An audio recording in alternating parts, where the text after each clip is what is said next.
During his pontificate, St. John Paul II spoke to the world about two existing cultures that were intermingled. He spoke about a culture of life and a culture of death. The culture of life seeks to help each person flourish and sees in each person an irreplaceable, valued individual that contributes to the health of the whole society. The culture of death seeks its own ends by whatever means, cruel or otherwise, and sees individuals as one means among many to achieve its own goals. In case we should think that this is all too abstract, John Paul witnessed firsthand the consequences of the culture of death.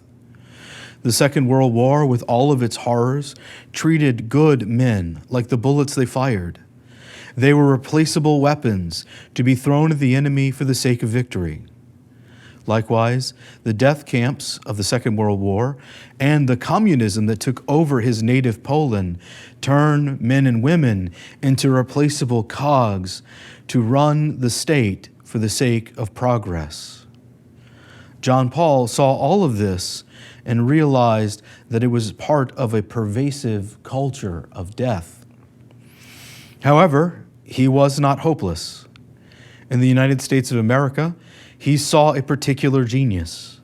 Our founding documents proclaim that truth is self-evident and that people are endowed with unalienable rights to life, liberty, and the pursuit of happiness.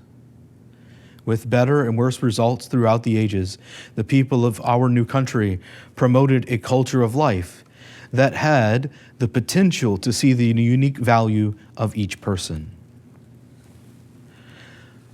Lest we begin to become convinced that the culture of death is a 20th century invention, it in fact goes all the way back to our first parents and is most evident in the story of the death of Abel at the hand of his brother Cain out of jealousy. The culture of death is warned against all over the Bible, both of our readings from the prophet Isaiah and Jesus' parable in the gospel refer to the culture of death. For Isaiah, the people of Israel themselves had turned away from the Lord to follow their own ends. The vineyard that was given to them has grown useless to God. Not only does the vineyard produce no usable fruit, but the bad fruit that has grown must now be uprooted. The bad example of the chosen people must be undone before they can do what they became the chosen people for, which is to bring all of the nations of the world back to God. In the parable, Jesus shows the tenants who are the political and religious leaders of Israel are a new problem. The vineyard has matured and good fruit is ready to be collected, but God is blocked from receiving its fruit. He has sent warning after warning to get these leaders to produce the vineyard's fruit, which is the conversion of hearts to the Lord. However, instead of the tenants upholding their end of the bargain, they conspire to rob the landowner. They use the land for themselves. This is certainly one of the public teachings that turned the Pharisees against Jesus. Through their teachings, they had grown both famous and wealthy, and the preaching of Jesus now challenges their position. Just like the tenants in the parable, they conspire to kill the heir for his inheritance. They think that if they kill Jesus, they will be able to rule his kingdom. They turn away from the Lord and towards violence to get what they want and to preserve their position. The Pharisees hear Jesus' parable and decide to collude against him. Instead, they should have reflected on the implicit questions he was presenting in the parable. Have I turned away from doing what is right for my own gain? Have I taught others to do so, either explicitly or by my behavior? They were supposed to hear this and be challenged. Now, the same questions are put before us. Have I turned away from doing what is right for my own gain? Have I taught others to do so, either by actually teaching them or by my behavior? The most high-profile issue between the cultures of life and death today is around abortion. On this Respect Life Sunday, it's good to reflect on the teachings of the Catechism, which defines abortion as the deliberate termination of pregnancy by killing the unborn child. Such a direct abortion, willed either as an end or a means, is gravely contrary to the moral law. This teaching is hard for some.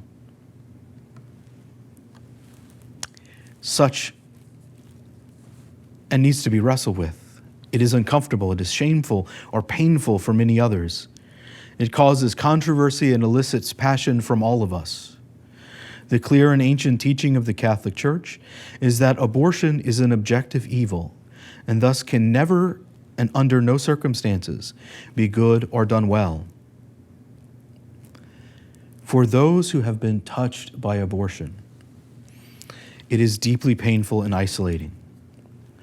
Mothers carry shame and guilt for a lifetime, along with sometimes permanent health consequences. Fathers lose their children, sometimes without knowing or having a voice in the matter. Children have their lives snuffed out or devalued. They lose their siblings. Society at large grows ill as it treats its weakest members so poorly. Dealing with the aftermath of a terminated pregnancy is hard and should not be taken lightly or suffered alone. In addition to good counseling and the companionship of friends, the many Rachel's Vineyards retreats specialize in helping people to grieve the loss of a child even after an abortion. And for those not directly touched by abortion, it remains a difficult issue. There are some who are not convinced of its evil, and while others are not confident in being able to talk about it. Regardless, it is important that we do not allow this issue to dangle unresolved in our hearts and minds. RespectLife.org/articles and ProLifeLouisiana.org/learn both provide resources to dive deeper into the understanding of the issue of abortion and the right to life.